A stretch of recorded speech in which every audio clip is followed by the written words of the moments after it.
అధికారిగా కూడా పనిచేశారని చెప్పారు. సో ఇక అది కోమటిరెడ్డి వెంకటరెడ్డి అని అర్థమైపోయింది. ఆ మహిళా అధికారి పేరు కూడా అర్థమైపోయింది.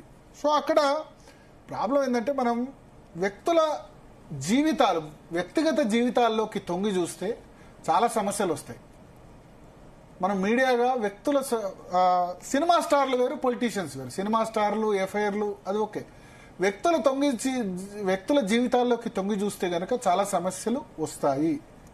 అది కోమటిరెడ్డి వెంకటరెడ్డి అయినా లేకపోతే కేటీఆర్ అయినా సరే.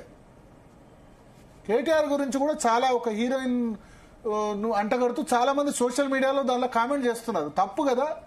కేటీఆర్ కుటుంబంలో ఎంత బాధ అవుతుంది. నిజంగా మీరు వెళ్ళి చూసారా ఏమైనా జరిగిందని ప్రూఫ్ ఉందా? కాంక్రీట్ గా ప్రూఫ్ లేని ఆమె హీరోయిన్ కాబట్టి ఓకే. బట్ అదర్వైజ్ సేమ్ ఇదే ఐఏఎస్ ఐపీఎస్ అధికారం లేకపోతే ఇంకా వేరే ఏదన్నా అయితే గనక డెఫినెట్ గా అది చాలా పెద్ద ఇష్యూ అయి ఉండేది. అది కోమటిరెడ్డి వెంకటరెడ్డి మీద రాసినా, కేటీఆర్ మీద రాసినా, ఎవరి మీద రాసినా తప్పనే నేను అంటాను. It's not correct. ఏదైతే ఆ విధంగా చేయడాన్ని 100% నేను తప్పనే చెప్తాను. సో ఇక్కడ కోమటిరెడ్డి మీద ఆ కథనం ఎందుకు రాశారు ఏంటి, దానికి ఎందుకు మళ్ళీ వాళ్ళు విత్డ్రా చేసుకుని క్షమాపణ చెప్పాల్సింది అనేది పక్కన పెడితే, సరే ఎన్టీవీ ఈ విషయంలో మిస్జడ్జ్మెంట్ కావచ్చు, తప్పు కావచ్చు. బట్ నెక్స్ట్ ఏ మీడియానైనా వ్యక్తుల జీవితాల్లోకి తొంగి చూడడం మొదలు పెడితే గనక దానికి హద్దు అదుపు అన్నది ఉండదు. కేటీఆర్ మీద ఇస్తే కాంగ్రెస్ వాళ్ళు సంతోషపడచ్చు రేపు, బట్ కాంగ్రెస్ మిమ్మల్ని కూడా రేపు అనొచ్చు కదా. రేపు రేవంత్ రెడ్డినో లేకపోతే వేరే వాళ్ళకు కూడా ఏదో లింక్ కడుతూ రాయొచ్చు కదా. సో రాజకీయ నాయకులు కూడా ఈ విషయంలో ఏకం కావాలి. ఏంటంటే కేటీఆర్ మీద రాస్తే సంతోషం, కోమటిరెడ్డి వెంకటరెడ్డి మీద రాస్తే సంతోషం, ఐఏఎస్ అధికారులు ఏకమైనట్టు రాజకీయ నాయకులు కూడా ఏకం కావాలి. అంటే మీరు అన్నట్లు ఇదంతా పై స్థాయి నుంచి చెప్తేనే వార్త రాశారని అనుకోవచ్చా? ఏది ఇప్పుడు ఇందాక ఏదైతే న్యూస్ ఐటమ్ ఏదైతే పడింది అని చెప్పేసి కోమటిరెడ్డి గురించి పర్టికులర్ గా అని ఇవాళ ఆంధ్రజ్యోతిలో రాశారు. అది చెప్తే ఆంధ్రజ్యోతి మొదలేమనుకున్నారు, మొదలు అనుమానం కోమటిరెడ్డి వెంకటరెడ్డి మీద వార్త వచ్చినప్పుడు సీఎం మీద అందరికి అనుమానం కలిగింది. నమస్తే తెలంగాణ రాసింది, ఇది రాయించింది సీఎంఏ అని చెప్పింది. ఎందుకంటే అది కాంగ్రెస్ పార్టీ ఛానల్, దానికి సన్నిహితమైన ఛానల్, ఇది రాసింది సీఎంఏ అని చెప్పారు. మరి అలాంటప్పుడు చెప్పిన తర్వాత దానికి ఇప్పటి వరకు అందరికీ అదే పర్సెప్షన్ ఉంది. నిజానికి ఈ విషయం నైనీ బ్లాక్ అని సంబంధించి నేను వాస్తవంగా చెప్తున్నా. నాకు ఒక ఎమ్మెల్యే శుక్రవారం సాయంత్రమే చెప్పారు. కాంగ్రెస్ పార్టీ ఎమ్మెల్యే, కోమటిరెడ్డికి అత్యంత సన్నిహితంగా ఉండే ఎమ్మెల్యే నాకు శుక్రవారం సాయంత్రమే చెప్పారు. నైనీ బ్లాక్ గురించి కోమటిరెడ్డి వెంకటరెడ్డి దాన్ని ఆపోజ్ చేస్తున్నారు, తనకు టెండర్ కావాలని చెప్పలేదు, దాన్ని ఆపోజ్ చేస్తున్నారు, బట్టి విక్రమార్కకు రాకుండా చేస్తున్నారు. ఎందుకంటే ఎనర్జీ మినిస్టర్ బట్టి విక్రమార్క కాబట్టి అందుకోసం బట్టి విక్రమార్క ఇది రాయించారని నాకు ఒక ఎమ్మెల్యే చెప్పారు శుక్రవారం సాయంత్రమే. కానీ నా దగ్గర పూర్తి ఆధారం లేదు దానికి సంబంధించి. నేను బట్టి విక్రమార్క మీద ఆరోపణ చేసినప్పుడు లేకపోతే ఆ ఛానల్ మీద ఆరోపణ చేసినప్పుడు నా దగ్గర పూర్తి ఆధారం లేదు. అది ఎమ్మెల్యే పర్సెప్షన్ కావచ్చు. నా దగ్గర ఎటువంటి ఆధారం లేకుండా అటువంటి సెన్సేషన్ కథనం ఇవ్వడం కరెక్ట్ కాదేమో, దీని గురించి ఆలోచించాలని నేను అనుకున్నాను. అంతలో ఇవాళ ఆంధ్రజ్యోతి రాశారు. ఆ ఎమ్మెల్యే శుక్రవారం రాత్రి మాట్లాడి కోమటిరెడ్డి వెంకటరెడ్డికి అత్యంత సన్నిహితమైన ఎమ్మెల్యే ఇదే విషయం నాకు చెప్పారు. చెప్పినా ఎందుకు చేయలేదంటే, సరే ఒక సెన్సేషన్ రాష్ట్రాన్ని షేక్ చేసే విషయం అయినప్పుడు దానిలో మరింత ఎవిడెన్స్ అవసరం, మరింత ఇది అవసరం. ఎందుకంటే మన ఛానల్ మీద కూడా ఇవ్వాలి, ప్లస్ డిప్యూటీ సీఎం గురించి కూడా మాట్లాడుతున్నాను.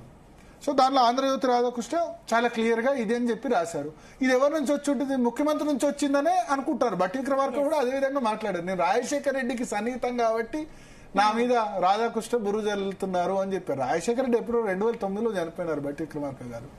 16 సంవత్సరాలు అయింది. అప్పుడు రాస్తే కనుక రాజశేఖర రెడ్డి సన్నిహితం అంటే అప్పుడో ఇప్పుడో రాస్తుండే, మీరు మీ డిప్యూటీ సీఎం అయినప్పుడు రాస్తుండే.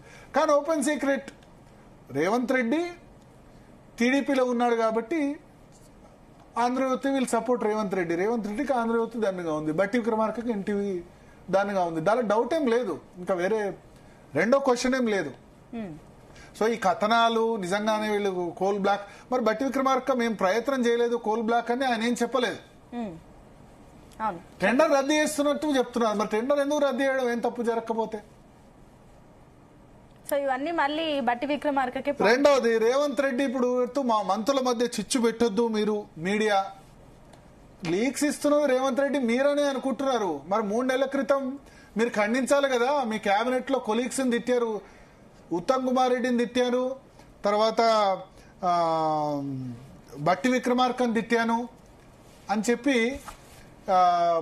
వచ్చినప్పుడు, ఇదే ఆంధ్రజ్యోతిలో వచ్చినప్పుడు ఎందుకు నేను తిట్టలేదు మా మంత్రివర్గ సహచరులను, ఎందుకు రేవంత్ రెడ్డి చెప్పలేదు? అప్పుడు ఆయన లీక్ ఆయనే ఇచ్చారు. ఇప్పుడు ఇక పరిస్థితి చేయి దాటిపోతుంది. ఇప్పుడు హైకమాండ్ కంప్లైంట్ చేసిన సిద్ధమైనారు. నిజానికి అప్పుడు బట్టి విక్రమార్క హైకమాండ్ కంప్లైంట్ చేస్తారు, నా మీద ఇది రేవంత్ రెడ్డి రాయించారని చెప్పి కంప్లైంట్ చేసేందుకు అవకాశం ఉంది. కాబట్టి ఆ చేయి జారొద్దన్న ఉద్దేశంతో రేవంత్ రెడ్డి చెప్పారు. కానీ ఏదైనా ఒకటి గుర్తుపెట్టుకోండి, మీలో మీరు ఈ మంత్రులు ముఖ్యమంత్రులు కొట్లాడుకుంటే కాంగ్రెస్ పాలన మీద ప్రజల కోపం రాయడం ఖాయం. ఏమనుకుంటారంటే ప్రజలు దొంగలు కలిసి ఊళ్ళు మంచుకున్నారన్న, నేను ఒక మోడు సామెత చెప్తున్నా.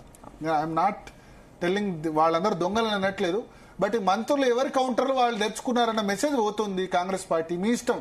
కాంగ్రెస్ పార్టీ అభిమానులు ఎవరైతే ఉన్నారో ఈ వీడియోను చూస్తున్నారో, ఈ మంత్రుల వల్ల ముఖ్యమంత్రులు ఇట్లా కొట్లాడుకొని ఎవరిది వాళ్ళు టెండర్లు పంచుకుంటున్నారు, పైసలు పంచుకుంటారంటే కేసీఆర్ కుటుంబాన్ని ఎందుకు గద్దెదించింది, వాళ్ళు విపరీతమైన అవినీతి చేస్తున్నారన్న దాని మీదే ఈ విధంగా చేశారు. కాకపోతే అక్కడ ఏంటంటే ఏది చేసినా ఒక ఫ్యామిలీ, ఒకటే కౌంటర్. ఇక్కడేమో ఎవరిది వాళ్ళు పంచుకుంటారు, ఎవరి కౌంటర్ వాళ్ళు తెరిచారు అని చెప్పి ఇక్కడ బహిరంగంగానే మాట్లాడుకుంటారు. మరి ఇది కాంగ్రెస్ పార్టీకి లాభం చేకూరుస్తుందా నష్టం చేకూరుస్తుందా అన్నది ఆలోచించాలి. కాంగ్రెస్ పార్టీ అభిమానులు ఆలోచించాలి. అంటే సరే, ఇప్పుడు రాజకీయాల్లో డబ్బు లేనిది ఏది సాధ్యం కాదు. ఓటరు ప్రజలు కూడా అంత నీతిగా నిజాయితీగా ఆయన లేరు. ఓటుకు డబ్బు కావాలి. 2,000 ఇస్తావా, 3,000 ఇస్తావా, 5,000 ఇస్తావా, రేపు మున్సిపల్ ఎన్నికలు వచ్చినా ఎంత ఇస్తావా, ఎంత తాగిస్తావా, తెప్పిస్తావా, ఏమిస్తావో ఆ డబ్బు ఏమో వాళ్ళ బట్టి విక్రమార్క ఏం ప్రింట్ చేయడు, రేవంత్ రెడ్డి ఏం ప్రింట్ వాళ్ళ ఇంట్లో ప్రింట్ చేయడు, కేసీఆర్ ఏమో ఇంట్లో ప్రింట్ చేయడు, లేకపోతే కిషన్ రెడ్డి ఏమో వాళ్ళ ఇంట్లో ప్రింట్ చేయడు. ఈ కాంట్రాక్టులు, కమిషన్లు, బొగ్గులు, బ్లాక్లు, ఇరిగేషన్ ప్రాజెక్టులు, వీటి ద్వారానే వాళ్ళకు రాజకీయ పార్టీలకు డబ్బులు వస్తే ఆ డబ్బులు తీసుకొచ్చి రాజకీయాల్లో పెడతారు. కొద్దిమంది రాజకీయ నాయకులు ఎన్నికల్లో ఖర్చు పెడతారు. కొద్దిమంది రాజకీయ నాయకులు ఇంకో 20 సంవత్సరాలు పార్టీ నడపాలి, నేను నడపాలి, గెలవాలి, కాబట్టి నాకు డబ్బు కావాలంటే ఎక్కడి నుంచి రావాలని చెప్పి కబ్జాలు, ఇరిగేషన్ ప్రాజెక్టులు, కమిషన్లు ఇవన్నీ నడుస్తాయి. ఇది ఓపెన్ సీక్రెట్. కాకపోతే కాంగ్రెస్ గవర్నమెంట్ లో ఎవరిది వాళ్ళు చేసుకుంటారు. కొత్తగా ఈ బిల్స్ కూడా డబ్బులు తీసుకుంటారని బట్టి విక్రమార్క మీద వస్తుంది, ఆరోపణ వస్తుంది. కింది లెవెల్లో ఆ టాక్ నడుస్తుంది. దాని మీద బట్టి విక్రమార్క క్లారిఫై చేసి నేను తీసుకోవట్లేదు, ఇగో ఆన్లైన్ ప్రకారం చేస్తున్నాం, చేస్తున్నాం అని క్లారిఫికేషన్ ఇస్తే బాగుంటుంది. ఇప్పుడు ఆ ఆరోపణలు వచ్చినప్పుడు అది కింది స్థాయిలో అనుకుంటున్నారా లేదా, వాళ్ళ కుటుంబ సభ్యుల మీద కూడా ఆరోపణ వస్తున్నప్పుడు ఆయన వచ్చి క్లారిఫికేషన్ ఇస్తే, బట్టి విక్రమార్క ఆయన అన్నారు మేము రాజకీయాల్లోకి చాలా సేవ చేసేందుకు వచ్చాం, 40 సంవత్సరాలుగా ఉన్నాం, బట్ లాస్ట్ 2 years గా మీ ఇమేజ్ అయితే ఈ విషయంలో, బిల్స్ విషయంలో అయితే డ్యామేజ్ అవుతుంది. బట్టి విక్రమార్క గారు చిన్న బిల్స్ కూడా డబ్బులు తీసుకుంటారని ఆరోపణలు వస్తున్నాయి. ఆరోపణలు కాంట్రాక్టర్లు ధర్నా చేశారు, ఇది మీ పార్టీ వాళ్ళే చేస్తున్నారు. కాబట్టి దాని మీద క్లారిఫికేషన్ ఇచ్చి, ఇగో ₹1,00,00,000 లోపు బిల్లు ఇన్ని ఇచ్చాం, దీనికి ఏవైతే డబ్బులు ఇవ్వలేదు, ఆ ప్రూఫ్స్ ఇస్తే గనక మీ ఏవైతే ఉంటారో మీ గ్రాఫ్ ఏదైతుందో అది డౌన్ కాకుండా ఉంటుంది. చాలా మంది ఎమ్మెల్యేలు ఓపెన్ గా చెప్తున్నారు మా దగ్గర కూడా చేయట్లేదు. ఒకసారి ఎమ్మెల్యేల సిఎల్పి మీటింగ్ లో పెట్టి 5 కోట్ల లోపే మీరు వర్క్స్ తెచ్చుకోండి, మిగతా అయితే గనక పెద్ద బిల్స్ అయితే మేము ఇచ్చేస్తామని ఓపెన్ గా ప్రజెంటేషన్ ఇచ్చారు ఎమ్మెల్యేస్ కాకుండా మీరు మీడియాకు ప్రజెంటేషన్ ఇవ్వండి, ట్రాన్స్పరెన్సీ బిల్స్ ఇవ్వడంలో. ఎందుకంటే డబ్బులు లేవు కాబట్టి 5 సంవత్సరాల క్రితం 3-4 సంవత్సరాల క్రితం బిల్స్ కూడా ఇవ్వాలంటే దానికి అందరూ వడ్డీల మీద కాంట్రాక్టర్లు ఇబ్బంది పడుతున్నారు. చిన్న కాంట్రాక్టర్లు, చిన్న వాళ్ళు, సర్పంచ్లు బిల్లు రాక ఇబ్బంది పడుతున్న పరిస్థితి. చిన్న నేతలు, ప్రభుత్వం అంటేనే బిల్స్. సో ఆ విషయంలో ఆయన బదనం అయితే ఖచ్చితంగా అవుతున్నారు. సో ఈ విషయాన్ని గుర్తు ఉంచుకోవాలి ఖచ్చితంగా. అంటే ఒక పాయింట్ భరత్, మీరు అంటున్నట్లు ఏ మంత్రులు కూడా బయటకు వచ్చేసి దాని గురించి వెంటనే రియాక్ట్ అవ్వట్లేదు. But at the same time CM Revanth Reddy ఒక మాట అంటున్నారు, మా మంత్రులు అందరూ క్లీన్ చిట్ తో ఉన్నారు, క్లీన్ ఇమేజ్ తోనే ఉన్నారని చెప్పేసి అంటారు. ఈ మాటలు సరిపోతాయి? ఇంతకాలం ఏం చేశాడు మా మంత్రులు క్లీన్ ఇమేజ్ అని? కోమటిరెడ్డి వెంకటరెడ్డి సంబంధించి అయినప్పుడు ఇవాళ, ఎందుకంటే బట్టి విక్రమార్క కంప్లైంట్ చేస్తాడేమో, కోమటిరెడ్డి కంప్లైంట్ చేస్తాడేమో అన్న ఉద్దేశంతో ఆయన అందరూ ఓపెన్ సీక్రెట్, మీ మంత్రివర్గం లేదా మీ ఎమ్మెల్యేలు అందరూ ఆంధ్రజ్యోతిలో రాసే కథనాల వెనుక ముఖ్యమంత్రి ఉన్నారని అనుకుంటున్నారు. అంటే మనం అసెంబ్లీ లాబీలో చర్చ, ఇదివరకు కేబినెట్ కొలీగ్స్ నేను తిట్టానన్నప్పుడు తిట్టలేదని ఎందుకు చెప్పలేదు ఆయన క్లారిఫికేషన్?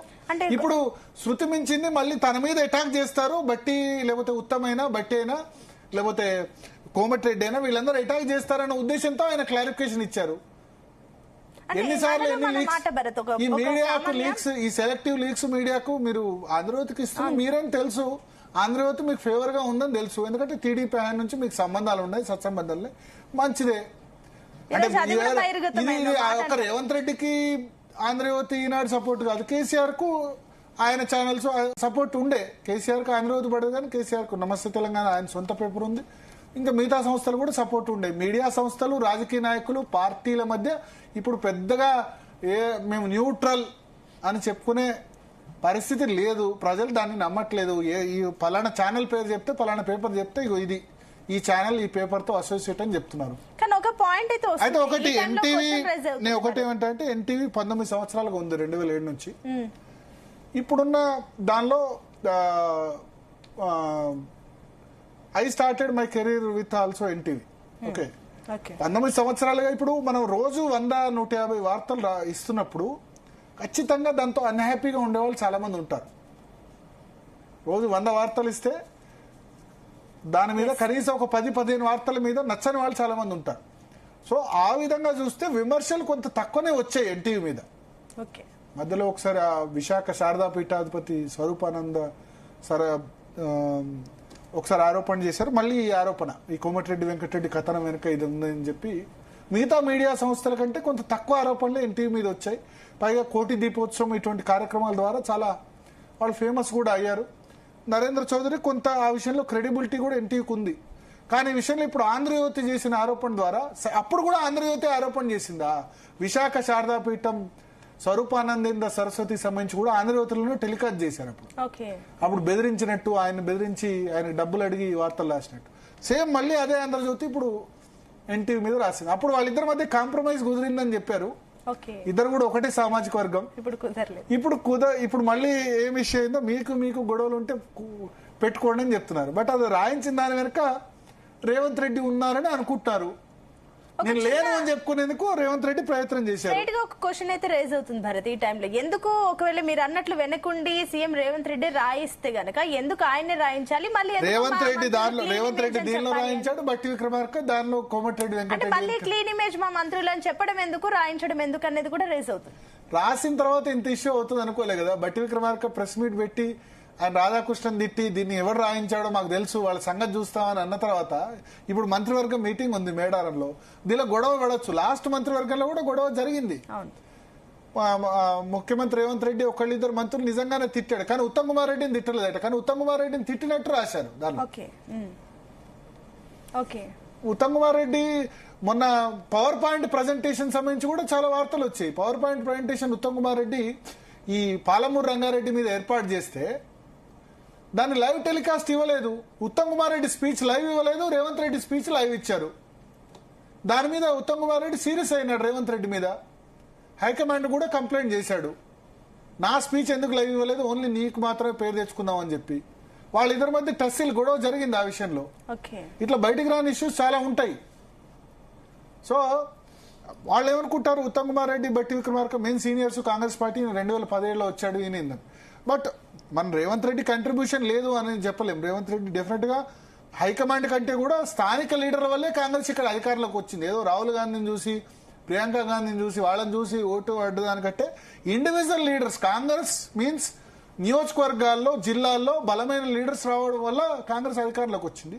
రేవంత్ రెడ్డి ఆ కేసీఆర్ కు మీద ఉన్న వ్యతిరేకతని ఆయన తిట్ల ద్వారా, ఆయన వాళ్ళ మీద అటాక్ ద్వారా కాంగ్రెస్ వైపు అది చేసే ప్రయత్నం చేశారు. కాంగ్రెస్ అధికారంలోకి రావడానికి రేవంత్ రెడ్డి కూడా ఖర్చు పెట్టుకున్నారు. 1000 కోట్లు 1500 కోట్లు అప్పు తీసుకొచ్చి వాళ్ళ దగ్గర వీళ్ళ దగ్గర ఆ పార్టీ ఫండింగ్ చేసి 300-400 కోట్లు, సరే 1000 కోట్లు కాకుండా 300-400 కోట్లైనా వేరే వాళ్ళ దగ్గర తీసుకొచ్చి ఎమ్మెల్యే క్యాండిడేట్స్ కి ఇచ్చే ప్రయత్నం చేశారు. అందుకనే ఆయన ముఖ్యమంత్రి సీట్లో ఉన్నారు. 2017లో జాయిన్ అయినా అందుకనే ఉన్నారు. ఆ ప్రయత్నం ఆయన సీరియస్ గా చేశారు. సో ఆయన పిసిసి అధ్యక్షుడుగా ఉన్నారు కాబట్టి ఆయనకు ముఖ్యమంత్రి పదవి ఇచ్చారు హైకమాండ్, నో డౌట్. బట్ ఇచ్చిన తర్వాత ఎట్లా ఉన్నారు, ఏ విధంగా ఉన్నారంటే మంత్రివర్గంలో కుమ్ములాట్లు 100%